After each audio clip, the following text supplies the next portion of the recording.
following program is an exclusive Disruption Networks production. Help the D make strides against breast cancer by donating to our Real Men Wear Pink page, maine.acsevents.org/Utica.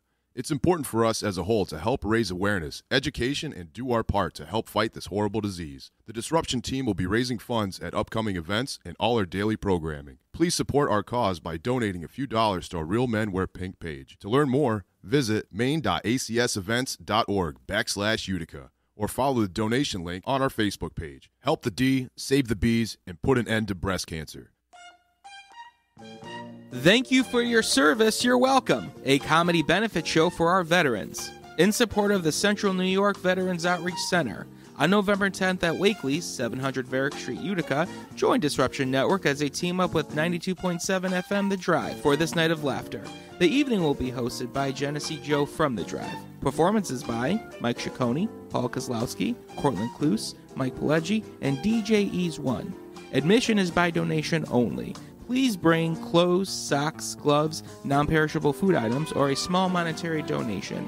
All donations will go to the Central New York Veterans Outreach Center. Saturday, November 10th at Wakely's on Varick Street. Doors open at 7 p.m. Show starts at 8 p.m. Thank you for your service is sponsored by The D, 92.7 FM The Drive, Paulie's Barbershop, NYE Volkswagen of Rome, Frank's Guns, and Central New York Seal Coating and Concrete. So you just bought your dream home, and now it's time to move. Let's face it, nobody likes to move. All the packing, unpacking, lifting, upstairs, downstairs, and broking everything, including your back. Let the professionals at EJA Moving Company take all the stress and pain out of your move. Competitively priced moving, relocation services, office moves, and complete packing and unpacking services. They work with everybody to make it simple and easy for you to move and relocate. Call EJA Moving Company at 315-335-0516. When it's time to relocate, have EJA Moving do all the work for you. Hit them up online, ejamoving.com. Hey, Disruption Network. This is Mike Sacco, the general manager at NYE Volkswagen of Rome. If you don't know me by name, it's only because you have not received the best deal. There's only one reason to leave Utica, and that's to come see me in Rome and get the best deal on your next new, pre-owned, or certified VW. Mention that you heard this ad from Disruption Network and receive $250 off your next vehicle purchase. You'll know why our customers say, I love my NYE VW. Come see us at 5865 Rome Taberg Road in Rome or visit us online at nyevwofrome.com. The Property Sisters of the Mohawk Valley was born when 3 top producing agents with over 25 years of combined experience selling real estate joined forces to take real estate to the next level. We practice with honesty, integrity, and the knowledge to help make the buying and selling process easy and stress-free for all of our clients. We pledge to always make our clients our top priority from start to finish and even after the house is closed. We will always be a valued resource for information and assistance for our buyers and sellers. Our customers over the years have become not only past clients, but great friends. As we join hands together as the Property Sisters of the Mohawk Valley, we look forward to serving our clients and our community and making a positive difference. You can reach us at 315-601-9630 for all of your real estate needs. The Disruption Network is making moves. For upcoming events, news, interviews, and new daily programming, keep in the loop with us at DisruptionNetwork.net. Like, follow, and subscribe to all our social media. And check out all our podcasts on iTunes, Google Play, Stitcher, and Spotify. Get up on the D, DisruptionNetwork.net.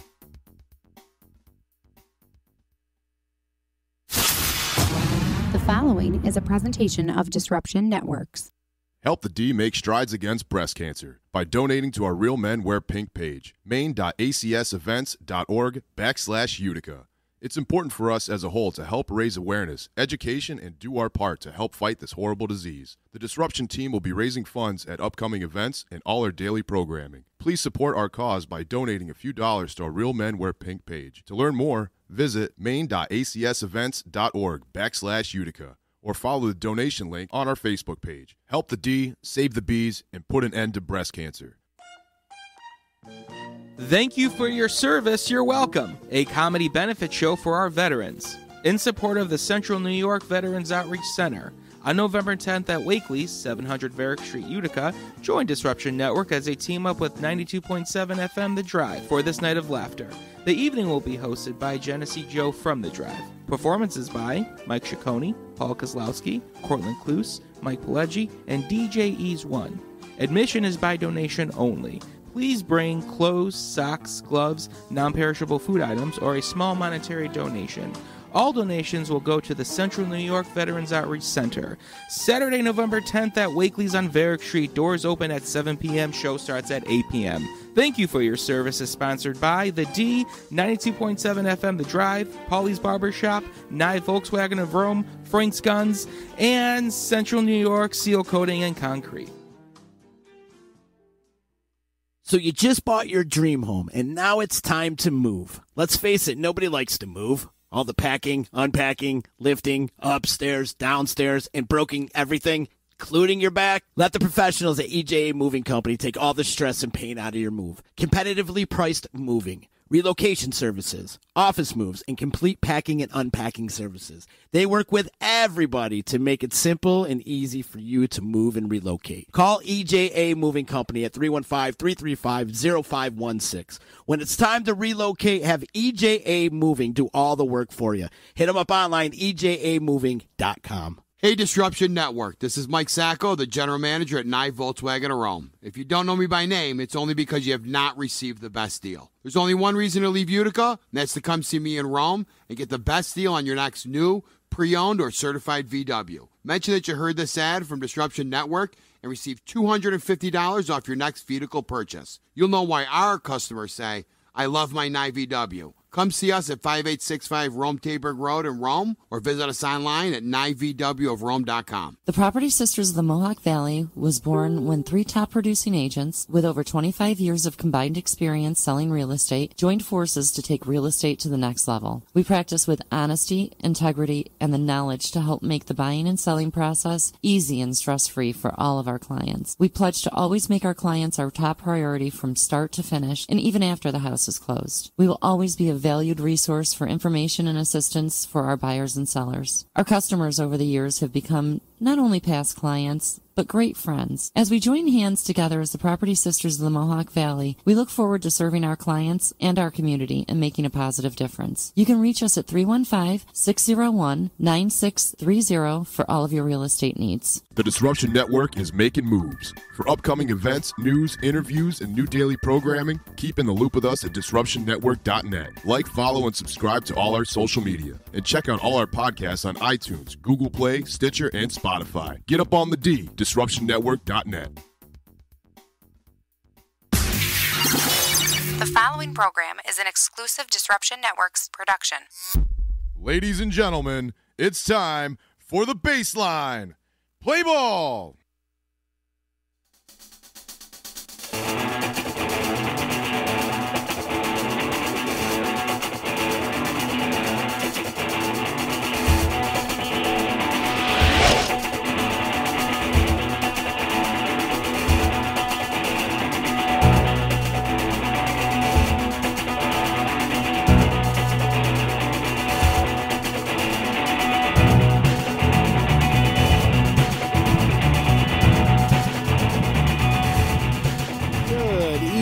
Everybody, welcome to a special Thursday night edition of the Baseline. With you, as always, JP and SPG. What's up, everybody? Might be experiencing a little bit of a technical difficulty out there in baseball land. You might not be able to see our gorgeous faces. You'll see some empty chairs, but we are here. We can promise you that. We're just wearing camouflage today. It's our special Halloween edition of the Baseline. We're wearing camouflage costumes. You think we're not there, but we're actually here. So everybody can hear us. Doubt you can see us. We're going to try to figure that out as we go along, but that aside, we really only have one thing to talk about. Well, there's a few things, but there's one major thing to talk about. Boston Red Sox. Congratulations to the Boston Red World Sox. Series champions. As tough as it is to say as Yankees fans. But so painful. What a season. Congratulations, Boston. 119 wins. Really were the best team throughout the entire season and just dominated this year. And what a great showing and excellent pickups at the trade deadline, picking up Nate Eovaldi, who was a vital cog in that postseason run, and Steve Pierce as well. They really made all the right moves, and they had a strong team right from the start, and they came up huge in the postseason. They all performed, and they did what they were supposed to do, and that was with a Chris Sale that wasn't even at 100%, who ended up getting the final 3 outs of the World Series. Yeah, and we're going to get to that, too, because you and I had spoken about that. So we're going to get to that portion, but yeah, Chris Sale got the last 3 outs of the World Series. Yeah, and I mentioned last show when we were talking, we were trying to come up with a weakness for these two teams, the Dodgers and the Red Sox, and it's tough to do for teams that have, had good regular seasons in the Dodgers case, and in a historic regular season in Boston's case, and then performed in the playoffs and got to the World Series. It's tough to find a weakness for a team like that sometimes, and I mentioned the bullpens, and you certainly saw it with Kenley Jansen. And you saw it a little bit with Kimbrel. I mean, not as extreme as Jansen, but to the point where they put Chris Sale in to finish off the World Series to get the last 3 outs. And, that says a lot about their concerns or maybe trust of Craig Kimbrel, who is a phenomenal closer in his own right. But, that ended up being the story of it, especially in for the Dodgers in the World Series. And some very questionable managerial decisions by Dave Roberts, but awful. I'm not going to take that away from Boston's season. Excellent season. Congratulations. As tough as it is for me to say that, but they deserve it this year, and they are the 2018 World Series champions. They definitely are the 2018 World Series champions, and you're not going to be able to take any of that away from them, okay? But going into the series, we had both said, especially you had harped on the fact that the bullpens were going to be both of a problem. All right. Going into this year, the top 2 valued relievers in Major League Baseball, perhaps, were Kenley Jansen and Craig Kimbrel. And neither one of them, had you told me prior to the season that the Dodgers and the Red Sox would be playing in the postseason, and then told me that Kenley Jansen and Craig Kimbrel wouldn't even factor. They wouldn't even be a factor. They would be a factor. Yeah, not a positive factor. Not a positive factor. I would have called you a liar. The 2 quote-unquote best relievers in the game on the 2 quote-unquote best teams in the game, and both of them just had an abysmal showing. And you were dead on accurate going into our World Series preview. You were dead on accurate with both of them. You had actually gone as far as to say that Kenley Jansen cannot be trusted. Yeah, he cannot be trusted, especially to go multiple innings. And getting back to what we said about Dave Roberts, Game 4 was the nail in the coffin for the Dodgers on the 2018 season, on their hopes of being World Series champions. Game 4, Rich Hill pitched great. He pitched great. They got out to a 4-0 lead. They pulled Rich Hill, and they put in Scott Alexander, who walked a leadoff batter, and then they pulled Alexander, and everything just unraveled from there. They should have, for one thing, they and of course hindsight is 2020, but they should have left Rich Hill in that game a little bit longer with a 4-0 lead. Let him go. Let him go a little bit more until you see something that makes you think, okay, we have to make a change now, rather than just a speculative move, pitching change, bringing Alexander, who had a good year, and he's a good relief pitcher. That's problem number 1 there. Problem number 2 is you pull Alexander after he walks a leadoff hitter. Let him go a little bit, even if it's another batter or 2, and see what happens there. You have a 4-0 lead at that point. So I just didn't get that one bit, and I happened to be playing a gig that night at the down at the Devereaux, and the game was on over in the corner of the bar, and I kept kind of peeking over a little bit and saw it was 4-0 Dodgers, which I was happy to see. I wanted this World Series to continue on, at least go 6-7 games. So at that point with Boston up 2-1, I was looking for the Dodgers to win a game or 2 to make this thing really interesting here, and they sure did make it interesting, but not in the way I was hoping. So, yeah, I'm sitting there kind of peeking around the corner, playing some music and visiting with some friends on break and everything. My buddy Tom Pye, I think he's tuning in right now. You can't see us, Tom, but we are here. Hopefully he can hear us. Yeah, we're here. But we were talking, and he's tuned into the show a bunch of times this year, and thanks for listening this season, Tom. And We will have one more show after this show, too, by the way. This is not our final show of the season. This is our penultimate show of the season. We will be doing an off-season preview, previewing free agency and speculating on trades. And we'll go over the postseason awards. Yeah. Because they will they'll be given out by then. Those announcements will be coming here in the coming days, and we'll be covering that a little bit and going over some of our predictions again that we did mention a few times here in the postseason, but we'll do our final show here within the next couple weeks, and there is a lot of exciting stuff that's going to be happening this offseason. A lot of big-name players out there as free agents and potential trade candidates. So there's going to be a lot more to talk about, even though baseball season is over technically. And we've come full circle, haven't we? We have. Our first few shows. Coming here again in the cold and Our first few rain. shows coming here in the cold and rain and at the time snow. Luckily, we haven't gotten much of that yet, but it's coming. And here we are again on a cold, rainy day talking baseball. And, the season may be over with, but there is still plenty to talk about. And we'll get to a lot of that next show, but we'll touch on some of it this show. And we will be certainly keeping you up to date on our Facebook page and our Twitter and a whole bunch of other avenues of us providing information throughout the offseason. So we have one more show. This is episode 25 of the 25. Baseline. One more show, 26, half a year. We're going to make it a half a year. We're going to do 26 episodes. We're going to take a couple months off, in at least as far as broadcasts go. And we are working on some great, exciting improvements for Season 2. Can't wait to share some of that with you guys as we kind of build that out and make some plans to make we are going to have some even guests. bigger and better. Some guests, and it's going to be great. We want to do more guests. We want to do some remote broadcasts. Some green screen work. Yeah, we got some good stuff coming. We got a lot of stuff coming on. SPG, you know what? That actually gives us a good opportunity. I really, at this point in time, 25 episodes in, I really just want to say thank you to you. Not so long ago, you and I had this brainchild, and we sat down, and we thought it was crazy at first, but now we've executed an entire season, and I owe a lot of that to you and Disruption Network. And if you're out there listening right now, tune in to DisruptionNetwork.net. Also, Disruption Network on Facebook. So much good content. This week on EC Radio, and actually it was just broadcast right on Disruption, they went around and gave coffee to some local police departments.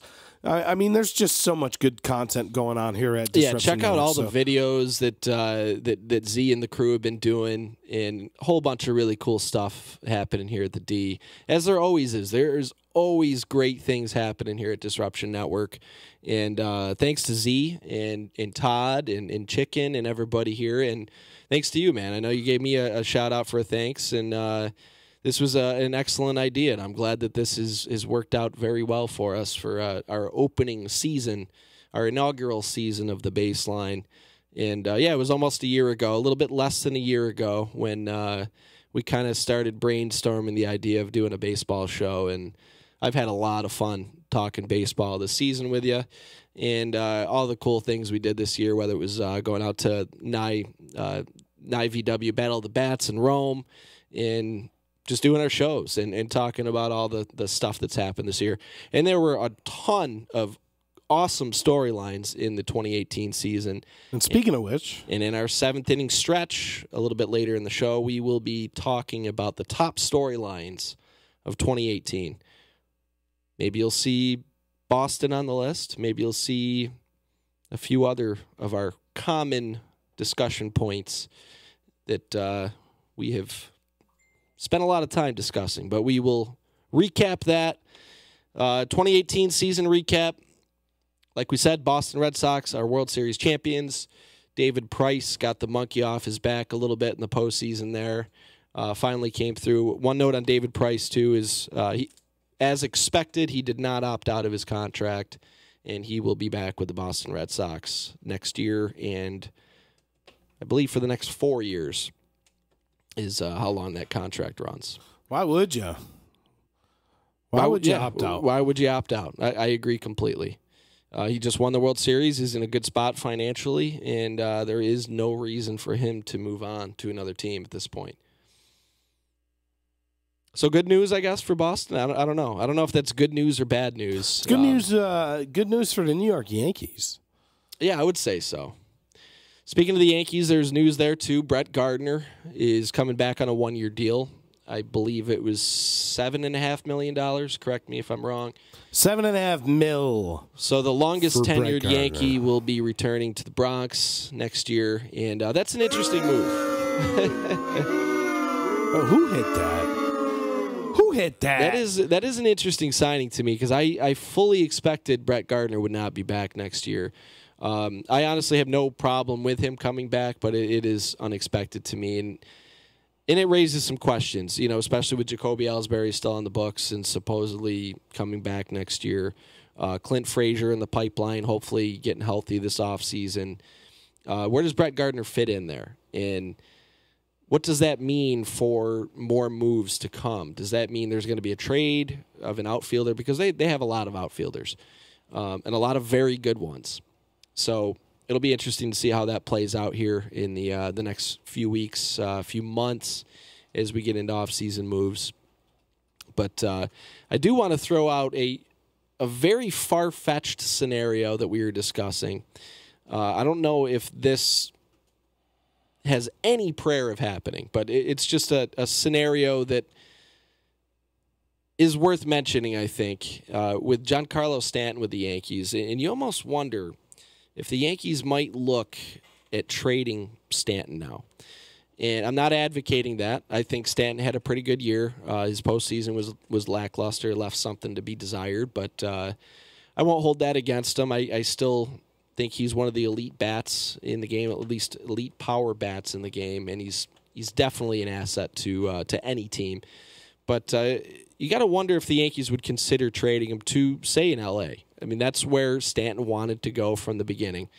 He wanted to go to the Dodgers. They could not make it work financially. They had too much dead weight in big contracts on the books, which they have since remediated. They have taken care of a lot of that financial concern. So they have the ability to go out and get a Stanton financially now. You wonder if they might consider trading Stanton to the Dodgers, getting an absolute haul of prospects back. You got your Bryce Harpers and your Machados and some elite level free agents out there. Maybe they spend that money on a Bryce Harper, and they get a boatload of prospects back for Stanton and flip those prospects for starting pitching. I know it's far-fetched. I don't expect it will happen. I wouldn't want to see Stanton shipped out, but something to think about. And we'll see. We'll see if there is any glimmer of a possibility that you might see Stanton traded. It hasn't been mentioned much, but Giancarlo Stanton gets traded. I wanted to throw that out there as a very far-fetched, unlikely scenario that, who knows? Stanton I don't gets think it traded. will happen, but what who you're knows? going to see is you're going to see that $294 million contract replaced by one guy, and then you're going to see another $300 million contract tacked onto that. Yeah, and not to mention an influx into an already rich farm system of more talent that you can flip for starting pitching at that point. Just throwing it out there. Listen, if you're a Yankee fan, that scenario makes perfect sense for you. Perfect sense. You go out and make a 2-for-1 with, let's say, a Machado and a Harper, and then you get whatever you get back in return for Stanton. It's just a win-win. I'd be open to that. I like that. You're on record right now as being the guy that said that first. And let me, again, repeat that it is a ridiculous, far-fetched scenario, but I figured it was worth mentioning today. And we'll get into a whole bunch more hot stove talk and off-season talk in our final show of the season sometime in the next couple weeks. But, yeah, I figured throw that little bone out there and see what people thought about it. So on that note, a couple other off-season related notes. Clayton Kershaw and the LA Dodgers mutually extended the deadline for him to opt out of his current contract until 4 p.m. tomorrow. So Kershaw has until 4 p.m. tomorrow to either opt out and become a free agent or to commit to the Dodgers. And that is a major, major storyline worth watching, that you'll see something happen here in the next 12 hours or so. Maybe a little bit longer than that if it comes right down to that 4 p.m. deadline. But, big news tomorrow coming for the Clayton Kershaw scenario here, whether he's going to be a free agent or not. So keep an eye on the baseball news tomorrow. The baseball wire will be interesting. We might be done with ball on the field, but we've still got some exciting things happening. So Kershaw has till 4 p.m. tomorrow. We mentioned the Brett Gardner signing. A couple other minor moves. Pedro Strop is going back to the Cubs. His option was picked up. And a few other little moves here and there, some minor transactions. You were reading down the transaction wire earlier, and there is quite a bit of stuff already happening. It's minor names, but we're getting the ball rolling here on the hot stove, and I want to say we have maybe a week until free agency officially opens up.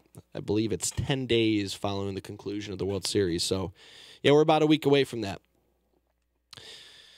So I mentioned we're going to be talking about the top storylines of 2018 later on. Some of the other news going on right now leading into the offseason. The Mets have a new GM. The Mets did something interesting. They went out and they hired the guy that was the head of the agency firm for Noah Syndergaard and Jacob deGrom, amongst others, as their general manager. So he obviously, due to conflicts of interest, has to give up his stake in that agency. But, the GM of the Mets, Brody Van, I don't know how you say his last name, Brody Van Wagenen, could be wrong on that, but he is the new general manager of the New York Mets with absolutely no experience as a Major League Baseball executive. A move that really, to me, has me scratching my head, which I guess that is the norm for the New York Mets. But, I don't get it. I don't know if that's a move in order to hopefully keep Jacob deGrom and Thor around, if that's committing to them, or if it's the exact opposite. I don't know. We'll see how that plays out, too. But interesting choice of general manager for the Mets, and it sounds like they are going to be keeping the same old cast of characters around. Omar Minaya and J.P. Ricciardi and a bunch of other management there will be staying in New York, which to me, that blows my mind. You know what we call that? Call that Medi. It is very Medi. That is Medi. So Medi. Awful. Oh, the guys that ran this organization into the ground over the last few years? Sure. Yeah, keep them on. Yeah, Let's why keep not? paying them. You guys stay. Keep paying them. Why not? And then hire an agent to be your general manager. There you go. Everything's fixed. An agent. You're not trying really, really, really hard to re-sign Jacob deGrom and Noah Syndergaard, are you? So Medi. Everything's fixed now. No experience at all? Oh, come on board. You can be the GM. You can be in charge. We got 3 former GMs that you're going to be in charge of. Isn't that wonderful? Isn't that great? So Medi. Oh, I can't even get over it. Speaking of the Mets, and we mentioned this earlier, the Syracuse AAA team is not far from us, 45 minutes down the road. The Syracuse Chiefs, formerly the Syracuse Chiefs. Formerly the Syracuse Salt Potatoes. They were the Syracuse Chiefs of some variation, Syracuse Sky Chiefs for a brief period of time, but they were the Syracuse Chiefs for decades. 50 years. 50 years, 50-plus years. And it was a tradition. And you had the Yankees there. You had the Blue Jays there. You had the Nationals there for the last decade. You saw Strasburg. You saw Bryce Harper come through there. You saw Trey Turner come through there. Not even mentioning the many players that came through Syracuse with the other organizations over the years. And the Mets come in. And the Mets get an agreement with Syracuse to have them be their AAA affiliate. And they throw all that tradition right down the toilet, and they name them the Syracuse Mets. How creative is that? The Syracuse Mets. Hey, what should we name the team? The Iron Pigs. It's been the Syracuse Chiefs for 50 years. Hey, let's call them the Mets. The Bulls. Syracuse Salty Mets. The Mud Hens, the Rail Riders, the 51s, the Skeeters, the Mets. The Mets. The Mets. The Bisons. Way to go The out on a limb. The Mets. The Mets.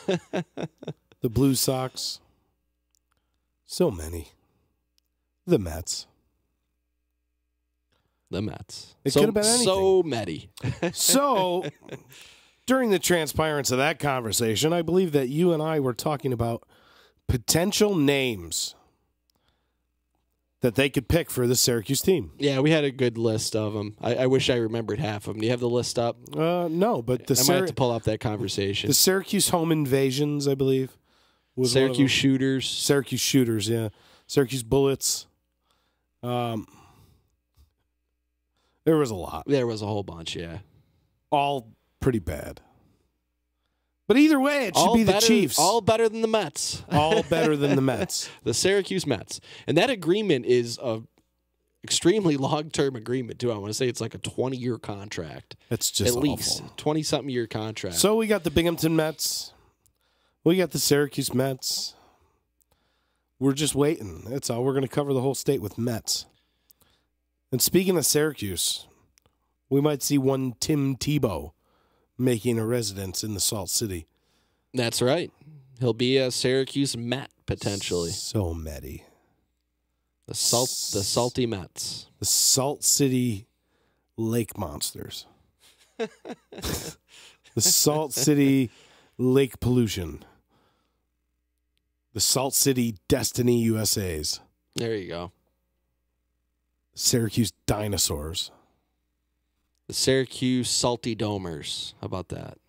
So much more than just the Syracuse Mets. You guys dropped the ball on that. Just call them the Toxic Mets. I mean...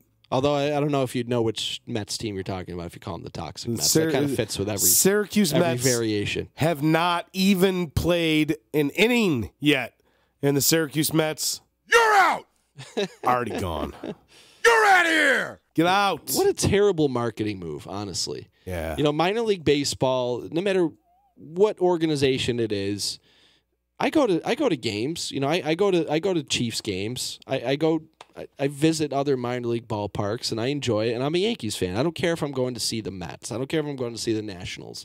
I don't care if I'm going to see the Blue Jays. But I'm not going to buy memorabilia that says the Syracuse Mets on it. I'm sorry. I know Mets fans will, and no offense to Mets fans. I know you guys put up with enough, and we're really, really ragging on the Mets here as we have quite a bit this year. They're out of the baseline. But where is the brains in the marketing department that thinks that is a good idea to become the Syracuse Mets?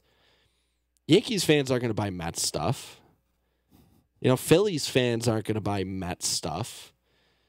So many. Nationals fans. There's a whole bunch of Nationals fans in Syracuse now, especially kids that grew up with the Nationals there. You think Nationals fans are going to want to wear Mets memorabilia? I mean, come up with some cool nickname. If you're going to strip Syracuse of the Chiefs, come up with some kind of really cool, even if it's outrageous, even if it is the salt potatoes. It doesn't matter what it is. It doesn't matter what it is. Come up with some really cool name, and sure, use your orange and blue colors, whatever you got to do, but yeah, the Mets. On the logo, they don't even have the outline for Syracuse on the logo.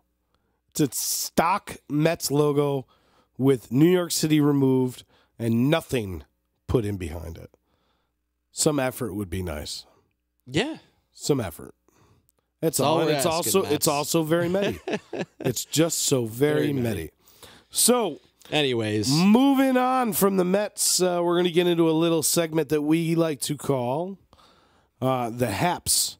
The Haps on the Haps. So each week we like to highlight what's going on with, not only Jay Happ, but also Ian Happ. Not related, but they are both the Haps. What's the Haps on the Haps? The Haps on the Haps right now. We got Jay Happ currently awaiting his age 30-year free agency coming up here soon. You and I both have discussed that we hope that the Yankees are big players and getting J Happ back for a few years. I like what I saw out of him. 2018, 17-6, 3.65, 31 starts, 177 innings pitched, 193 strikeouts, 1.13 WHIP. Pretty good year for J Happ. Was also ridiculous with the New York Yankees. 2.69 ERA. 7-0, I believe he was 7-0 with the Yankees. So I would love to see J Happ become a member of the Yankees again, for sure. Yeah, I think it was a great move. It was the best pickup the Yankees made this year, and he really proved to be a valuable asset to him. He's not getting any younger, but he's still got some years left, and I would be completely fine with bringing J Happ back on a decent contract. He did increase his value significantly in his time with the Yankees, but I still think he comes at an affordable price relatively when you look at some of the other contracts you're going to see. So I hope the Yankees do look to pursue re-signing J Happ, and I think it would be a smart move. And over to his boy, Ian Happ. So over Ian Happ, looking at his outlook for next year, he should be a regular with the Cubs. He's a young up-and-coming player. He's shown flashes. He's been a little bit of a roller coaster because he's had some pretty rough stretches as well, but a lot of young players do. You can say that for a lot of young players in the game. And the future is bright for Ian Happ as well. And I think going into next season, I can guarantee it with J Happ because he's going to be getting paid. I think they're both going to be happy Happs coming into 2019. So that's the Haps on the Haps. Probably our final. And that Haps is our on the last Haps. Haps on our Haps. Unless for the year. J Happ is one of the early signings in What's free agency. What's the Haps on the Haps? The Haps, the Haps, the Haps, the Haps, the Haps, the Haps. So really quickly, before we kind of move on here, I kind of want to run down just the transactions from really just the last 2 days here. As soon as I can get it mostly up here. minor stuff, but worth mentioning for sure. There's some names in there people will recognize. We'll get into some of those stats, but before we do that, I do want to mention baseball lost one of the greats yesterday. Willie McCovey, rest in peace, Hall of Famer, phenomenal player, legendary player, and he unfortunately big lefty. He's unfortunately no longer with us. Rest in peace, Willie. And thanks for everything you did for the game of baseball and making it exciting. Stretch. And, and I can't say I saw him play, but that's a name that one of the earliest names I learned of players from generations before me. Obviously you have your Babe Ruth and your Willie Mays and your Mickey Mantles and stuff, but Willie McCovey was one of the earliest names I remember hearing about when I was a kid. And yeah, it's sad. It's sad one to of see only these guys go. a very few handful of players. I thought this was the most interesting stat that I took away from Willie McCovey. Not the 521 career home runs and the fact that he made a devastating 1-2 punch with Willie Mays. But it was the fact that he's one of a handful of players to hit home runs in the major leagues in 4 separate decades. 4 decades. 1959 Rookie of the Year winner, 1969 MVP. So 10 years apart there, just to show you the longevity that Willie McCovey had. So rest in peace, Willie McCovey. Stretch. McCovey Cove will never be the same without Willie McCovey out there. So rest in peace, Willie McCovey. Yeah, he passed away at age 80. Died at 4 minutes past 4 o'clock yesterday, October 31st, 2018. Great friend of his, Joe Morgan, was at his bedside during his final hours. And, he'll always be remembered, like you said, McCovey Cove. For anybody that heard the name McCovey Cove, but didn't put two and two together. Obviously, that is a tribute to Willie McCovey. So one of the greats. We've lost Willie McCovey, and rest in peace, and certainly will never be forgotten for the legendary numbers in things he did for the game of baseball. So moving on. Yeah, there we go. Standing ovation for Willie McCovey. Before we move on.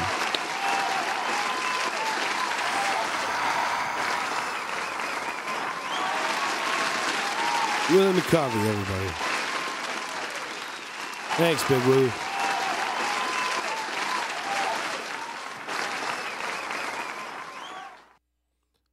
Moving on. So you mentioned you got some transactions to run down. Real quick before that, just a couple notes.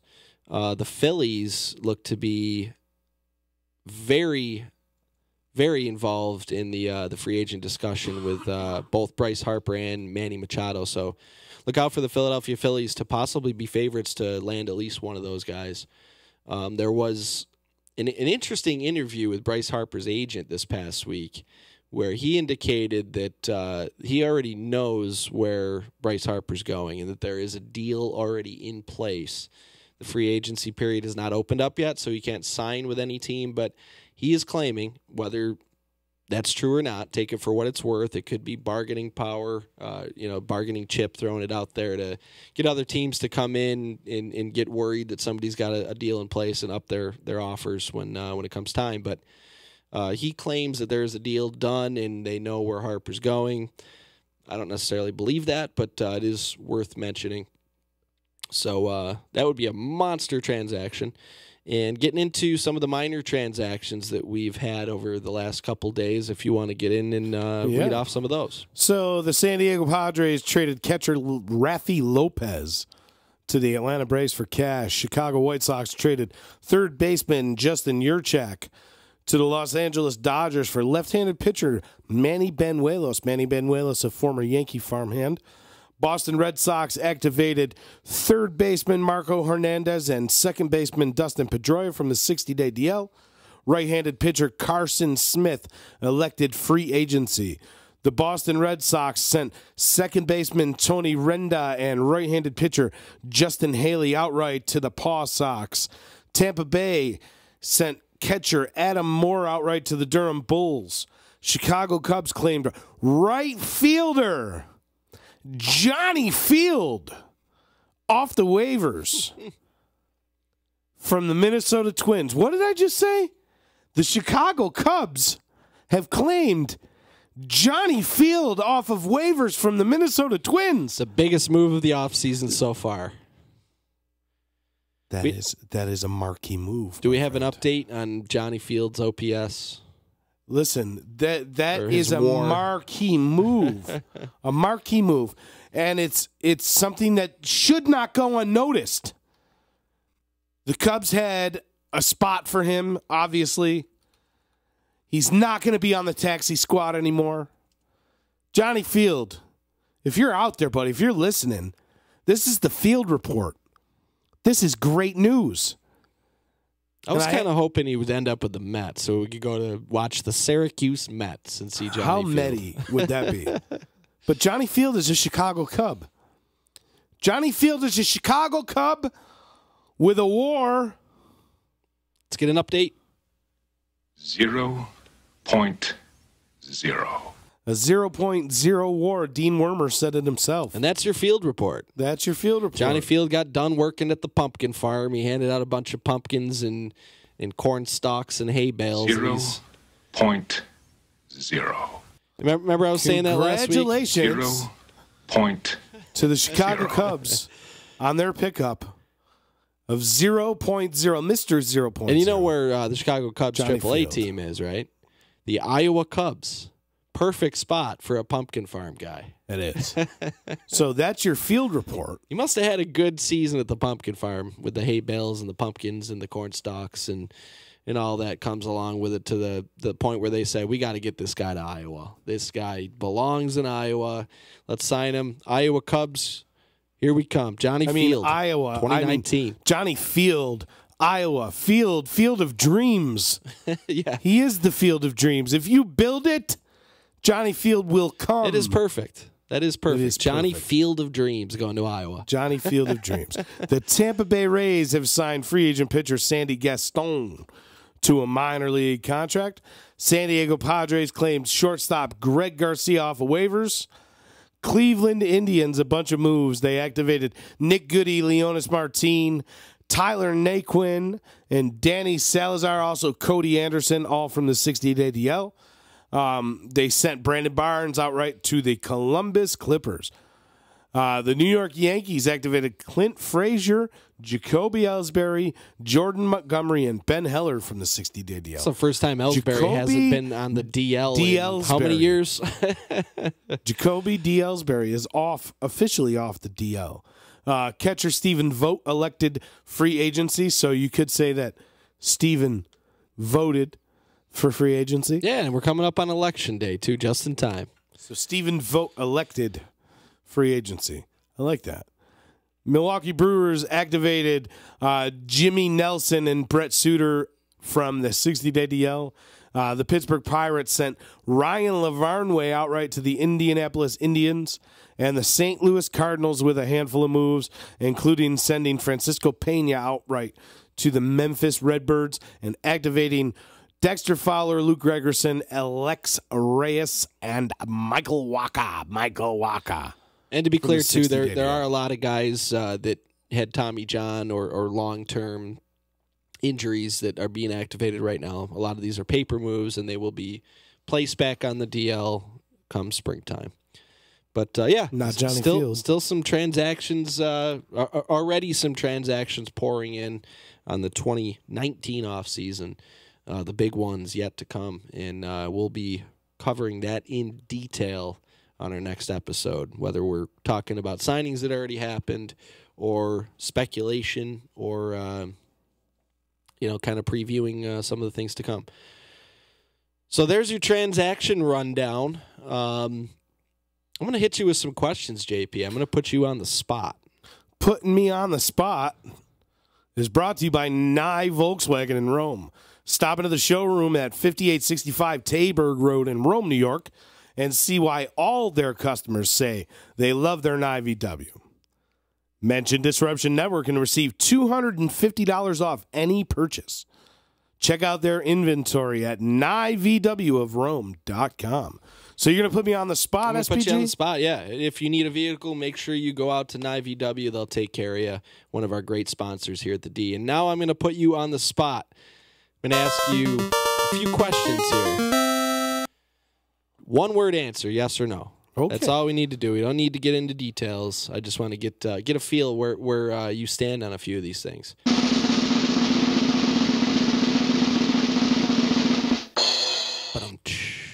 Will Bryce Harper be back with the Nationals? No. I also say no. Will Jake DeGrom be traded? When?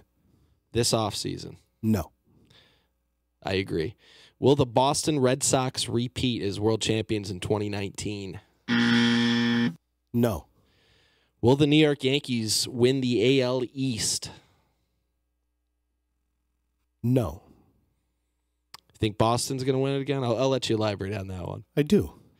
All right. Will the Dodgers break through next year and win the World Series after losing the last two? Absolutely not. Will Clayton Kershaw be with the Dodgers next year? Yes. Will the Orioles win 63 games or more? It's pushing it. No. I'm going to give a no on that one as well. That's it. Yeah, I just figured I'd throw you a few questions there, and those are some of the more interesting things. I mean, we can elaborate on Kershaw a little bit. Yeah. I think that if he were not owed 4 more years by picking up this option, that you would definitely not see him back in the Dodgers uniform. But nobody's given Clayton Kershaw 4+ years or 3 more years at what his contract is valued at. I think you could see 4 or 5 year deal out there for him if he becomes a free agent, but I think it's less it's less annual. It's not $30 million a year. It's less annual value, and you could see a team like Milwaukee make a push for him if he's a free agent. Obviously, the Yankees would be in play I mean, you could see a team like San Diego go out and make a huge offer to See, Kershaw. that's the one out of all of them that you just mentioned that I think would definitely. It's a team with no committed money, a whole Tons bunch of of young young players coming up. That would make total sense. And if you go get a Kershaw, I mean, you expect some of these guys are going to develop and take the next step this year, some of these younger players. But also, your farm system is so rich that you could use that as some trade ammo to build a little bit around Kershaw and maybe go get another pitcher. So that would be an interesting destination for him if he does, in fact, become a free agent. I don't expect it will happen either. We'll know by tomorrow, but I think it's very unlikely that he opts out too due to the financial ramifications and the risk he'd be taking. He is an injury risk. He is making a boatload of money with the Dodgers. He's in a good situation there. But if he becomes a free agent, I do think you would see, not a super long-term contract, but I think you see some teams throw 4 or 5 years at him for sure. So, yeah, that's a little bit of elaborating on the Kershaw one, but those are all interesting yes/no questions, and I pretty much agree with all of your answers. The one that is maybe borderline for me is the Yankees winning the AL East. I think they have a good shot at it, but we don't know right now. We have to see what happens this offseason, see what they do to address their starting pitching. You give me and the bullpen as now, not too. being as putting my homer hat aside here. You give me an option coming in, and we've already established over numerous shows, and clearly, if you're a baseball fan, if you watched anything that's going on, Boston has a tremendous outfield. But right now, on paper, you can give me Boston's infield over the Yankees' infield as well. With Didi out. So, coming into the season, if it's Andujar, Torres, Walker, and Voit, the Yankees are in trouble. So you got to see a lot of things happen. I'm going to give you one more yes or no. Does Paul Goldschmidt put the pinstripes on next year? I would love it. I would love it. You think it's going to happen? I don't think it's going to happen. I don't. I think that the Yankees are going to be all in on free agency and maybe not into trading some of their younger players.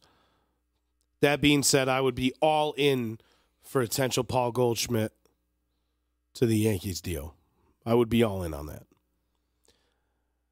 We're going to get into a little bit more on our next show, but I will preface by saying that I am under the opinion that the Yankees will have failed this offseason if Bryce Harper is not on that roster come opening day. Depends what they do with the pitching. I somewhat agree with you, but there are a lot of factors at play. If they can go out... 2 months ago, I would not have given you that take. If they can go out and they can shore up that starting pitching, even without Bryce Harper, even without Manny Machado, and I don't have the answer to who they go get. I don't know if you go get Dallas Keuchel. I don't consider that a winning offseason, although I like Dallas Keuchel. But or Patrick Corbin is another one. But you could see Patrick Corbin getting a $100 million contract. Do you want to spend that type of money on Corbin? I don't know. No, not when there's pitchers with a better track record that are the exact same age as Patrick Corbin. We're not talking about Patrick Corbin being a 24-year-old fireballer. I mean, he's at the same age as Madison Bumgarner, who signed this week, and Clayton Kershaw. So, are you going to pay Patrick Corbin the same amount as you're going to give Bumgarner or Kershaw? Probably not. Or even Keuchel. I mean, Keuchel has a track record. He's a World Series champion. He is a Cy Young winner. Yep. And you're probably looking at him getting a $100 million contract too, or close to it.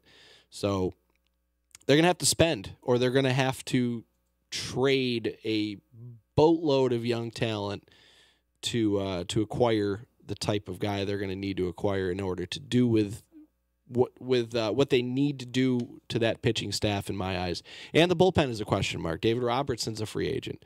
Obviously Chapman still there. Betances, I believe, is arbitration eligible again for the final time. But there's some question marks there too. So, yeah, I agree. Adding the big bat, adding your Bryce Harper, your Machado, the big names would be the flashy move, and it would be a tremendous addition to that lineup.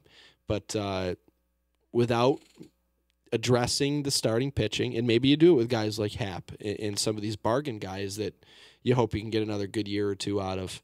Maybe you bring CeCe back and cross your fingers that he can be a fifth starter for one more year. But, yeah, there's a lot of question marks, and I don't know what to think, and I probably won't know what to think until, time goes by, because last year at this time, would you have thought Giancarlo Stanton would be a New York Yankee? I certainly didn't expect it. So you never know what kind of tricks Brian Cashman is going to pull out of his hat, and we won't know that for probably another month or 2 months at least. So we'll see what kind of tricks he's got up his sleeve and what he can do to improve this roster. And it may be something just completely out of the blue, which is why I mentioned the ridiculous notion of maybe trading Giancarlo Stanton, is because it is an unexpected. It just makes so much sense. Unpopular opinion, I guess, or at least something that isn't discussed very much. But it's something that could happen, especially when you think back at all the unexpected things that have happened in off seasons in baseball. So, yeah, you think Machado goes to the Mets? No, I've heard talk of that one lately. No, why would you do that if you're Manny Machado? Unless that's the only deal, $400 million. Unless that's the only deal on the table, even worth it. You just don't do that.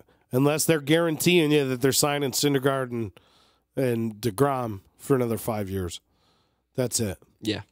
But, so many moving pieces going into this offseason. That's the thing. So many moving pieces. And speaking of so many moving pieces, this show is brought to you by EJA Moving Company. Professional movers, competitively priced, moving, relocation services, office moves, complete packing and unpacking services. They work with everyone to make it simple for you to move and relocate. That's EJA Moving at ejamoving.com. When it's time to relocate, have EJA Moving do all the work for you. 315-335-0516, EJA Moving. So many moving pieces going into this offseason. I can't wait to get into the winter meetings. They're happening soon. As we speak, everybody's getting their files together and getting ready to crash. What's the date of that? Do you have that on hand? I believe it's this week. Is it this week? I knew it was coming up soon. There's always some interesting stuff, the winter meetings. So we're going to get into our seventh inning stretch here in a minute, go over our top 7 storylines of the 2018 season. We're going to basically put a put our recap, put our stamp on the 2018 season, and we're going to move forward after this. Boston won the World Series. Great for them. As Yankees fans, we're ready for next year. But before we do that, I want you to give me your surprise team for next year. Who do you think is going to surprise us? Oh, man. My surprise team for next year. Are we going to go based on the World Series odds? It doesn't have to be like a ridiculous surprise, but who's your I guess who's your team to watch for next year? We'll put it that way. It doesn't need to be a shocker. This team, it doesn't need to be the Kansas City Royals are going to win the AL Central. Who's your team to watch? The San Diego Padres. There you go. San Diego Padres, team I'm pretty excited, looking forward to seeing for next season. A lot of young pieces going to come up, and we'll see what happens. We see it happening with, the Atlantas, teams that are a year ahead. So I'm interested in watching. Yeah, I like that one, and I think, and it's not easy to see for your casual baseball fan because they've struggled for a long time. But I think the Padres are definitely going to be one of the most exciting teams to watch, even if they're not competitive next year. Maybe they will be. Maybe we get surprised, a la Atlanta or Milwaukee of last year. Yeah, it's going to be interesting to see, and we'll see what they do in the offseason, too, to improve that team and add some more players around all that young talent. You mentioned the Atlanta Braves. That is my team to watch for next year. The strides that team made this year. Nobody thought that they were going to be division winners this year. A lot of people said, keep an eye on the young talent, your Ronald Acuñas, your Albies, some of the young pitchers they have there, your Sorokas, but nobody predicted they were going to be the division champions, especially with the Washington Nationals in that division with Harper and Scherzer and Strasburg and Rendon and all those big names there. But they did it, and I think that is a team to watch. You see if Clayton Kershaw becomes a free agent, that is a team that I think could give him 4 or 5 years and some big money, because that could make them National League favorites, I think. That coupled with some other moves. I agree with you. But, keep an eye on the Atlanta Braves. Not exactly a big shocker surprise because they are NL East champions, but that's the team that I've got my eye on for 2019. I think they're going to take the next step. I think they're ready. They're ready to... There you go. They're ready for the next step. So that brings us to the 7th inning stretch. Let's count down. It's time for the 7th inning stretch.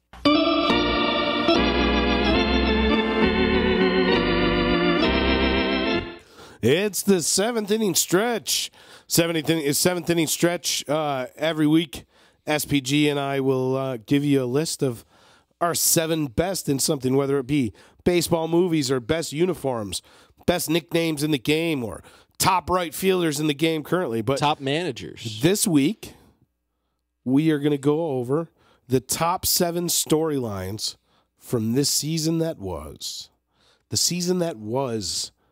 Man, doesn't sound like it could go that quick. I miss baseball. I do. 4 days, 5 days without baseball. I'm crying. Already going through withdrawals. Even though that World Series matchup wasn't one I wanted to see, it's still sad to see that baseball is over. But what an interesting and great, for the most part, season it was. And there were a lot of storylines this year to talk about. And I do want to give an honorable mention to the Oakland Athletics, because that was one that is deservedly one of the best storylines of the year, what they did, especially in the second half of the season, with a pitching staff of misfits, at least starting rotation of misfits. You think? Great managerial job by Bob Melvin. Made the playoffs, lost in the wild card game to the Yankees, but they had a better record than anybody in the National League. The Oakland A's, and they started out rough, and they just poured it on. They were one of the best teams, if not the best team record-wise in baseball in the last half to 2/3 of the season. So shout out to the Oakland A's. Great season. Lowest payroll in the game to open the year and made the playoffs. Lowest payroll in the game. First time that's ever happened in Major League Baseball. They didn't make our history. top 7, but they were right there. They were close, and you and I both had them in the discussion for sure. Yeah, good year for the Oakland Athletics. So number 7, kind of a negative story or a sad story for baseball, is the Mike Trout marketing drama. I'll let you take the lead on this one, because I know you've got some pretty strong feelings on how this all went down, with Major League Baseball kind of criticizing the Angels and even Trout about his marketability. So Major League Baseball found themselves... You're out of here! Out of the baseline earlier in the season by saying that essentially the number 1 player in the game, Mike Trout, needed to perhaps present himself better in order to be better marketed by his team and by the league. And that was kind of a slap in the face to all baseball fans out there, not just particularly Angels fans that see this man every single day out there doing the right thing, but also a slap in the face to Mike Trout himself. A guy that goes out there every day, like I just said, does the right thing. He plays hard. He's the face of Major League Baseball. To have a guy that's the face of Major League Baseball and then have a commissioner say on the same hand that he needs to do everything he can to market himself a little bit better. It's just inexcusable. It's disappointing. And Mike Trout really is, he's the ultimate role model, too. He never gets in trouble off the field. He's a family man. He's always playing catch with the kids in the stands. And the commissioner has the nerve to go out there and criticize his marketing of himself, I guess, or whatever you want to say about it. But that's ridiculous. And we threw Major League Baseball and Rob Manfred out of the baseline for that at the All-Star break. We also said that of the 4 major sports, it is the poorest marketed sport. It doesn't just stem from one player that you are poorly marketing yourself. It's not just because you're not marketing Mike Trout well enough, or Mike Trout isn't marketing Mike Trout well enough. And you know what? I'm sorry. It's a whole league. That is not on the player to market himself either. No. He markets himself on the field. That's on Manfred. That is the guy that's criticizing this, has a complaint about this, it's on him. Do something about it. If you think this guy is undermarketed, do something about it. Go out there and do advertising campaigns with Mike Trout all over the place. Work with the guy. Don't point a finger at the best player in the game, maybe the best player in our generation, probably the best player in our generation, and complain that he is doing something wrong, because he is certainly not doing anything wrong. It is so beyond Mike Trout, though. It is well beyond that, and that was proven by Major League Baseball in the playoffs. When you have two teams like the Indians and the Astros facing off against each other, and they can't even get a game in a 5-game series in primetime. Yeah. You got the defending world champions against a very good Cleveland team. Yeah, the last two with before 2 this or year, 3 potential MVP candidates. The last 2 AL pennant winners facing off in the ALDS, and can't they can't even get a prime time game. Not even game. one. Not even one primetime game. So marketing the game lies squarely on Major League Baseball's shoulders. And if you're not going to do the simple things, just the simple things, like scheduling 2 of the best teams in Major League Baseball with 6 or 7 of the brightest stars in Major League Baseball between those Some two of the rosters. best pitchers. If you're not going to schedule them for a primetime game, your marketing of yourself and your best players is already slacking. It has nothing to do with Mike Trout himself. So for that, again, Major League Baseball, you're out. Shame on you. Shame on you. So that's a storyline that dominated the year for me. That's the Mike Trout Major League Baseball marketing. Yeah, and like you said, it goes beyond Mike Trout, but that is the best example and probably the most egregious example of it. In the that was also a great example with the Indians and Houston Astros series. You complain that that some of the stars aren't marketed well, and then you go and bury them in 1 o'clock and 4 o'clock afternoon games where people on the West Coast especially are still at work, and people on the East Coast are just getting out of work. If you're lucky, you can catch a game if it's scheduled at 4 o'clock.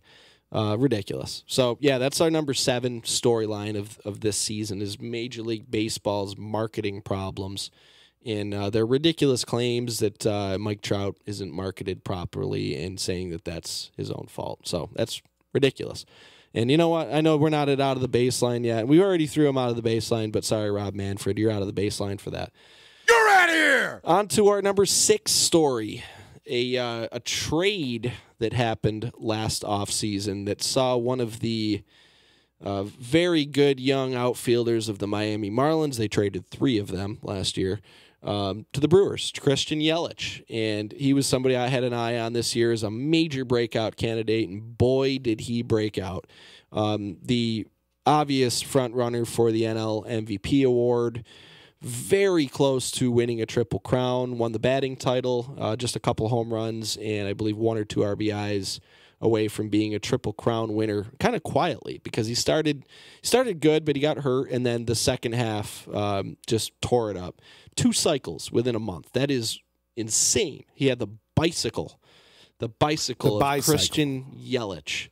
Yeah. So his performance this season and doing what he did to help propel the Milwaukee Brewers to a division title and doing what he did, especially early on in the postseason, he was on fire. And I know you can't point to one player in baseball for being solely responsible for where his team ends up over the course of a season and in the playoffs. But if you can do that, Christian Yelich deserves a lot of credit. 326, 36, 110, 22 steals, 118 runs scored, 598 slugging, 402 OBP, good for 1,000 OPS. An outstanding year for Christian Yelich. And the 2 cycles, that caps it right and off. So that's that Christian Yelich trade belongs squarely inside our top 7. And it is. And it is number 6. Christian Yelich to the Brewers. So our number 5 storyline is the Manny Machado trade that finally happened after we talked about it almost. We did talk about it every show up until the time when the trade went down. And when Corey Seager went down, not that I'm tooting our own horn because I guess you could say it was an obvious fit, but we did mention the Dodgers as a prime landing spot for Manny Machado back in April. And the trade went down, and he produced. You know, he had some controversial moments. He kind of became a little bit of a villain, and ended up helping the Dodgers to get to the World Series. And he's kicking people, and he's doing all sorts of stuff, and he's not hustling and doing all sorts of Manny Machado-esque stuff. So the Manny Machado trade was certainly, especially leading up to it, it was just constantly, where is Machado going to go? When is he going to get traded? When are the Orioles finally going to do this? So not only the trade, but the build-up to that itself was a dominating storyline this season. So that comes in at number 5 on our list. Dean Kremer, Zach Pop, Breivik Valera, and Yusniel Diaz. Those are the 4 names that I want to leave you with. And I'm sorry, a 5th name, Ryland Bannon, third baseman Ryland Bannon. We are not talking about Urias or Bellinger or Puig or any other name that you want to throw out from the Los Angeles Dodgers.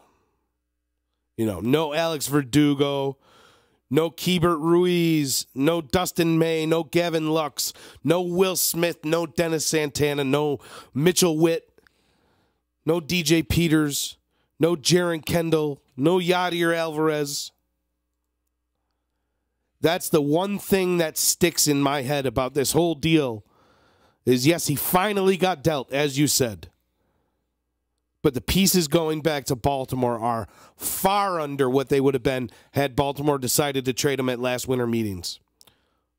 Or the year prior to that. The trade deadline last year. Baltimore dropped the ball. So dominating this headline for me, this Manny Machado trade headline for me, is not so much Manny Machado and what he went and became for the Dodgers and what he's looming to be for some other of the 30 teams out there in this offseason. The thing that dominates this trade and this headline for me is how badly the Baltimore Orioles botched. They botched it. This trade. The Botched-more Orioles. Botched-more Orioles. So Manny Machado, number 5. You got for number 4? Number 4 is Shohei Ohtani. And I know he got hurt, and I know he's had Tommy John surgery, but the TJ Ohtani. The hype of Ohtani and what he did when he was healthy, in just, at least in our lifetimes, unprecedented two-way play in baseball.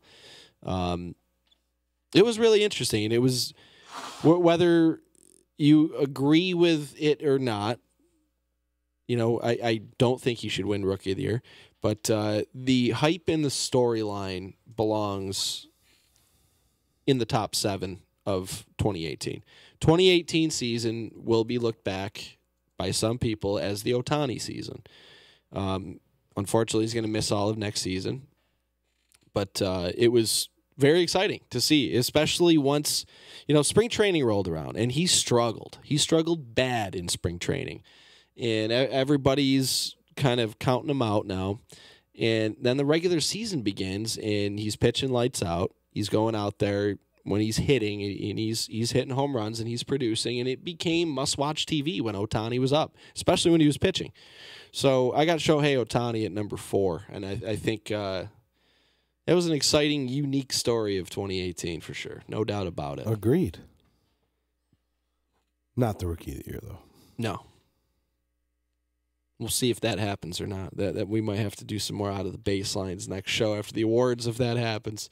All right, who you got at number 3? Number 3, we talked about him almost every single show. Old Hoss Radbourn.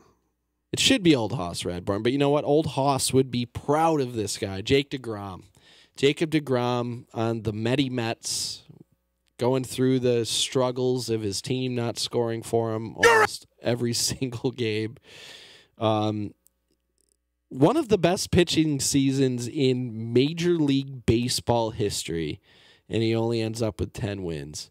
So the good and the bad there, only coming up with 10 wins, and that's after I think he won his last 2 starts. So he was 8-9 in the middle of September, 8 wins in the middle of September after 5.5 months. 1.70. Tough to only win 10 games with 1.70 across 32 starts. Yep, 1.70 ERA over 32 starts. Whip under 1, 270 strikeouts and 217 innings pitched. He became the fastest Mets pitcher to get 1,000 strikeouts, which is pretty damn impressive considering what Doc Gooden did in the 80s. Just a ridiculous season for the history books for Jake DeGrom. 1.70 ERA. There have only been 6 pitchers since 1933 to throw 215 innings and have an ERA of 170 or better. And out of those 6 pitchers, DeGrom's 269 strikeouts were the best of that bunch. So that tells you it was a historic season. And it's a shame he only won 10 games. He deserves the Cy Young. I hope he gets it. That's another thing we'll revisit in our next show. I think it's a no-brainer to give him the Cy Young. And what a ridiculous string of quality starts and starts of 3 runs or less. In the wins he did get, he's out there driving in runs and scoring runs himself. And it was an incredible season for Jacob DeGrom, and he deserves the Cy Young, and he deserves a spot on the top storylines for 2018. So we got him at number 3. Number 2 storyline from the 2018 season. Number 2, the opener. Ooh, how's the Tampa Bay Rays starting the opener, and other teams catching on. Changing the way that baseball will be played going forward. I equated it to Bill Walsh and the West Coast offense in football. It's literally going to play into the fact that teams are going to play the game differently. And you already saw it develop over the course of the season from when Tampa Bay started. Even into the postseason. That's what I mean. When Tampa Bay started doing it back in what was it, May, maybe? Into Milwaukee doing it all the way into October. And I mean, you look what Evaldi was doing in the postseason. And you look what... Earning himself $1 million every strikeout. That's what Evaldi was doing. You look what Milwaukee was doing with Josh Hader and the game where they started Wade Miley and let him pitch one batter. So you start the lefty, and then you bring in the right-hander after one batter. I mean, that is quite the sneaky strategic move. And it's going to be really interesting to see how this develops going forward. And I agree completely with you that this really could change the game, if not forever, for the foreseeable future as people try to tinker with this thing and try to get it done. It makes that number 3, number 4, number 5 rotation spot obsolete. You can now go into spring training with 2 really good starters or 2 decent starters that are going to give you longevity, and you can mix and match with all of your other guys for those other 3 spots. It's better than parading someone out there 3 times out of every 5 games that can't get you out of the first inning consistently. I like it. I do. I think it's a unique way to circumvent the fact that you're not going to spend money on your team. I also think that it is the great equalizer in terms of $30 million a year pitcher contracts. I think that is the great equalizer. That's why MLB Players Association is going to have a little bit of something to say in regards to the opener, is because it's going to devalue pitching contracts. It's going to be really interesting. You see guys like Josh Hader and some of these other very, very talented young guys. And, you see some of them get injured, and that's inevitable. It's going to happen no matter how they're used. But at the same time, it might give teams more incentive to use these elite young arms in a role where they can be very effective, and they don't have to go 7 innings. You bring in your Josh Hader for 2-3 innings here and there. You bring in somebody for 4 or 5 innings in the middle of the game. You keep an eye on their pitch counts.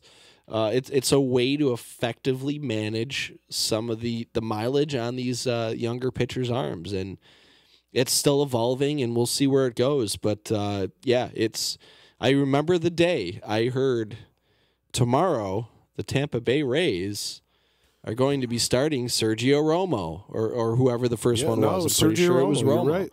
And I remember just thinking to myself, I don't get it. I don't get what they're doing. That's weird. And then the day happened, and I actually saw it in action, and I started thinking about it more in depth, and my mind was blown almost. I kind of caught myself because I was questioning it, and then completely had a light bulb moment in credit where credit is due to Kevin Cash for having the balls to go out there and do that. And it worked. I mean, look where Tampa Bay ended up in the standings after they started doing that. 90 wins. It worked. And credit to Blake Snell, too. I mean, you can't include him in that opener talk, and he was a big part of where they ended up in the standings. But when you have Snell and not a whole lot behind him, I mean, Chris Archer even wasn't really that great when he was there.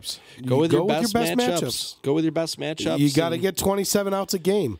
Do it the best way you know how with giving up the least runs.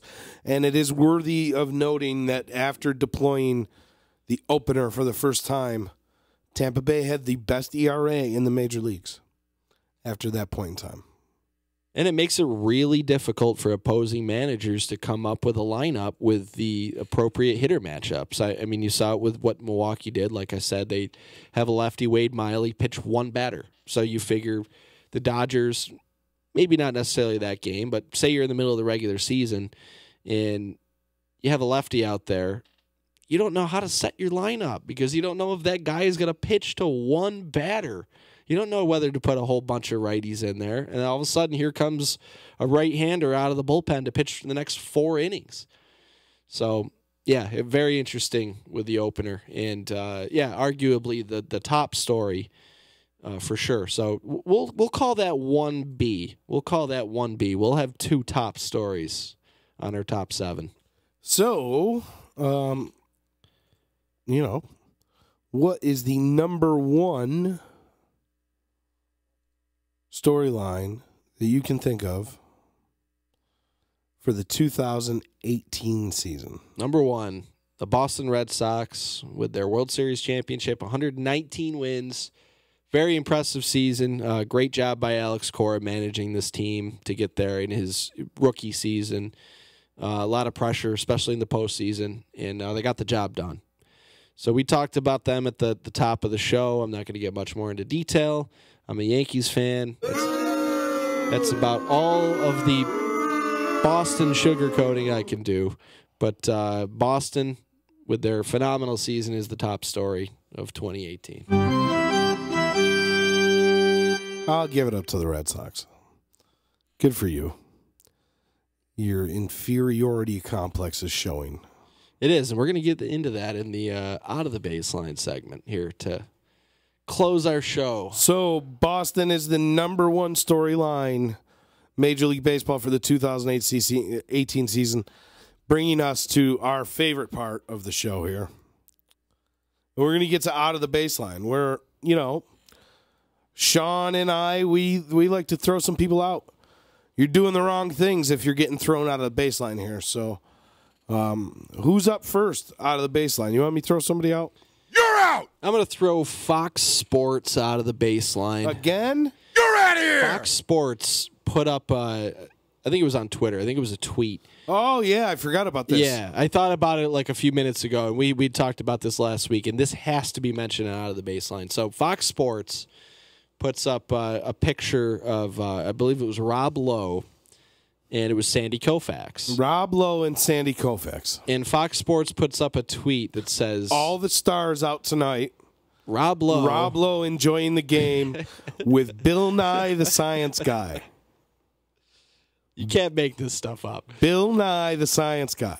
When in reality, it was Sandy Koufax. One of the greatest Dodgers of all time in the picture. And they don't even look the same. They really do. I don't know how that happened, but that was pretty pathetic. Yeah, so Rob Lowe enjoying the game with Bill Nye the Science Guy. Fox Sports. You're out of here! You are out of the baseline. Out of here. I am going to throw out David Price. Viral video circulating of David Price coming off the mound during this World Series. And David Price with his glove hand going to his chest, beating on his chest, like looking at the dugout and saying, I got this. Good, patting himself on the chest, if you will. And his hand is getting stuck to his jersey. Physically getting stuck. Now, news reports have come out and said that it was static. Listen, there's maybe no you way need to check with Bill Nye the Science Guy. Yeah, Bill Nye the Science Guy can confirm that we don't see static like that. You definitely had a foreign substance on your hand. Spin rate, to quote Dave Bandick, spin rate. So, David Price, we know you're a cheater. We know that the Yankees are your daddy. But I didn't expect to see something as egregious as your hand sticking to your shirt in the middle of the World Series. So for that, David Price, you're out of the baseline. Out of here. You're out of here. I'm going to throw Alex Cora out of the baseline, and not for his job as Boston's manager, because I give him all the credit in the world for an excellent managerial performance this year. And like I said, credit where credit is due, deservedly so, the world champion. But at the World Series parade, he gets up and he says, we scored 16 runs in the Bronx or at Yankee Stadium or something like that. Suck it, he says. And when you have a rivalry like Boston Yankees, as far as I'm concerned, it is fair game. It is the fans can talk all the crap they want, because that's what it's all about. Go ahead, be ruthless to each other. Players, I even give players a free pass. The players had New York playing in the clubhouse after winning the World Series. I'll even give them a free pass for that, even though I thought that was a little tasteless. But I'll give them a free pass for that because it's the heat of the moment. World Series champions, sure, okay, go ahead. But the manager of the team should show a little bit of class. The manager of the team should not be going out there and doing that. Do you think Terry Francona would have said something like that when he was Boston's manager? Do you think Terry Francona would have come out and said, suck it, Yankees, basically? No, absolutely not, because he is a professional. And Alex Cora comes out and says this. I lost a little bit of respect for him. He's out of the baseline. I thought that was pretty ridiculous. So, Cora's out of the baseline. Another thing at the World Series parade involving Alex Cora, actually. This time not his fault. So, the parade's going down. They're on the duck boats. Boston fans thought it was a brilliant idea to start throwing full beers at Cora and the players. They damaged the World Series trophy with a full can of beer. It ended up either... I saw a couple different reports. One of them said that some of the flags on the trophy, the commissioner's trophy, were broken off. Some of them said they were bent. That's ridiculous. Come on. First of all, you're going to hurt somebody. Second of all, what are you thinking? I mean, enjoy. That was the other thing is, Cora gets hit by an unopened can of natural light. I mean, come on. At least you're out of the baseline. At least make it a Sam Adams, Boston. Fans. You're out of here. You're out of here. At least make it a Sam Adams or a Saranac or something, you know? Yeah. Make it a Utica club. The first beer served after Prohibition. One of our amazing sponsors here at the D. Speaking of the D, one last thing to go over here before we wrap up the show. Saturday, November 10th, as part of a Veterans Day celebration here at Disruption Network, the D is presenting Thank You for Your Service, You're Welcome, a comedy fundraiser for the CNY Veterans Outreach Center. That'll be taking place at Wakely, 700 Varick Street in Utica, hosted by Genesee Joe from 92.7 The Drive, DJ Ease 1, performances by Mike Ciccone, Paul Kozlowski, Cortland Kloos, and Mike Alfred Pileggi. Admission is by donating clothes, supplies, or a small monetary donation at the door. All proceeds and supplies to benefit CNY Veterans Outreach Center. Doors at 7 p.m., show at 8. And thank you to the sponsors of that event: NYE VW in Rome, Paulie's Barbershop, 92.7 The Drive, Frank's Guns, and CNY Seal Coating and Concrete. Yeah, it's going to be a cool event, and it's emceed by Genesee Joe of 92.7 The Drive, so check that out. Dave's chiming in here, too. He says Aaron Judge was playing New York, New York, walking out of Fenway after the Yankees win there in the playoffs. And I don't even have the words, Dave. I have no problem, say, Boston walking out of Yankee Stadium, playing Sweet Caroline or Dirty Water or whatever one of their songs they want to play. I have no problem with that at all. Yeah, that's rivalry. Like I said, I have no problem with the players playing New York, New York in the locker room. Well, compared to the Cora thing anyways. That is a completely different story than having the manager, the leader of your team, standing up at your victory celebration when you had played the New York Yankees in the ALDS 2 series prior and still talking about the Yankees and saying suck it. Yeah, that was a little rivalry moment. And sure, yeah, if Mookie Betts had been playing Dirty Water walking out of Yankee Stadium, I would have gotten a chuckle out of it. And yeah, players, heat of the moment, rivalry after a game, sure, but several days later after you're done playing, or in this case, several weeks later after you're done playing against the Yankees, you haven't played them in weeks. And now you're saying suck at Yankees at the parade. So, like I said, congratulations to Boston, but have a little class. And yeah, Cora's a young guy still getting his feet wet. Come on, Dave. You know Tito Francona would never have done that, and you know Joe Girardi never would have done something like that. And you know some of these classy managers would not be doing things like that. So that's why Cora's out of the baseline. Do I think it's a huge deal? No. You're out of here! I really don't. But I think it's a big enough deal to throw Alex Cora out of the baseline. So that's it. I think we are done. We're talking about coming back here for our last show. We're going to do the postseason awards. We're going to check them out, see where we were right, where we were wrong. And we're going to talk some winter meeting stuff. Obviously talking about a big, huge free agency off season here coming up.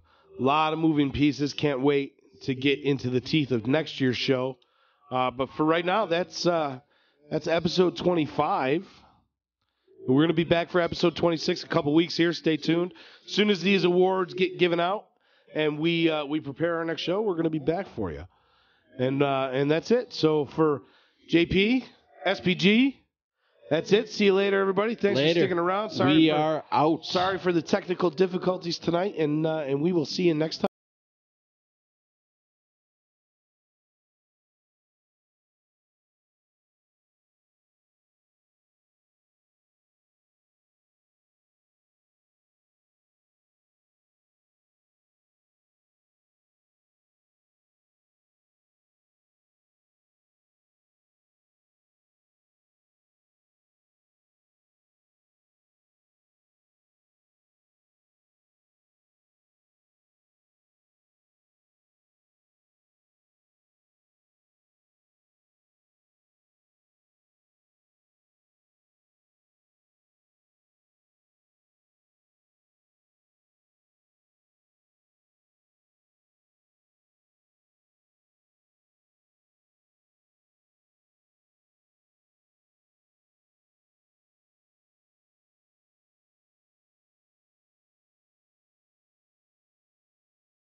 Wear Pink page. To learn more, visit main.acsevents.org/Utica or follow the donation link on our Facebook page. Help the D, save the B's, and put an end to breast cancer.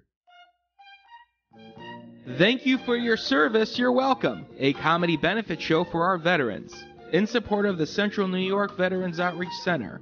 On November 10th at Wakely's, 700 Varick Street, Utica, join Disruption Network as they team up with 92.7 FM The Drive for this night of laughter. The evening will be hosted by Genesee Joe from The Drive. Performances by Mike Ciccone, Paul Kozlowski, Cortland Cluse, Mike Pileggi, and DJ Ease One. Admission is by donation only.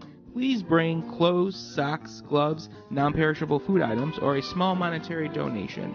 All donations will go to the Central New York Veterans Outreach Center.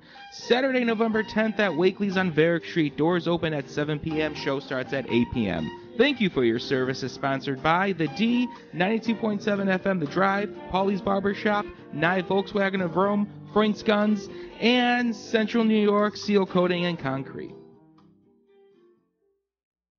So you just bought your dream home, and now it's time to move. Let's face it, nobody likes to move. All the packing, unpacking, lifting, upstairs, downstairs, and broking everything, including your back. Let the professionals at EJA Moving Company take all the stress and pain out of your move. Competitively priced moving, relocation services, office moves, and complete packing and unpacking services. They work with everybody to make it simple and easy for you to move and relocate. Call EJA Moving Company at 315-335-0516. When it's time to relocate, have EJA Moving do all the work for you. Hit them up online, ejamoving.com. Hey, Disruption Network. This is Mike Sacco, the general manager at NYE Volkswagen of Rome. If you don't know me by name, it's only because you have not received the best deal. There's only one reason to leave Utica, and that's to come see me in Rome and get the best deal on your next new, pre-owned, or certified VW. Mention that you heard this ad from Disruption Network and receive $250 off your next vehicle purchase. You'll know why our customers say, I love my NYE VW. Come see us at 5865 Rome Taberg Road in Rome or visit us online at nyevwofrome.com. The Property Sisters of the Mohawk Valley was born when 3 top producing agents with over 25 years of combined experience selling real estate joined forces to take real estate to the next level. We practice with honesty, integrity, and the knowledge to help make the buying and selling process easy and stress-free for all of our clients.